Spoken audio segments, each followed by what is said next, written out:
पुणे येथून नेपाळकडे जात असलेली ट्रॅव्हल बस मनमाड मालेगाव महामार्गावर वऱ्हाणे गावाजवळ पलटी होऊन अपघात झाला। यात जवळपास 50 पेक्षा जास्त प्रवासी जखमी झाले आहे।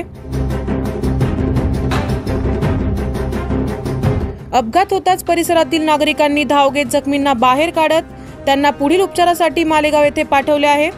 तर या अपघातात एका 10 वर्षाच्या मुलाचा हात अडकल्याने जेसीबीच्या साहाय्याने त्याला मदत करत बाहेर काढण्यात आले। स्टीअरिंग रॉड तुटल्यामुळे हा अपघात झाल्याचे बोलले जात आहे। सकाळी 9 ते 9:30 वाजेच्या दरम्यान हा अपघात घडला आहे। 9 न्यूज महाराष्ट्रासाठी प्रतिनिधी कीर्तिकुमार मोरे, मालेगाव।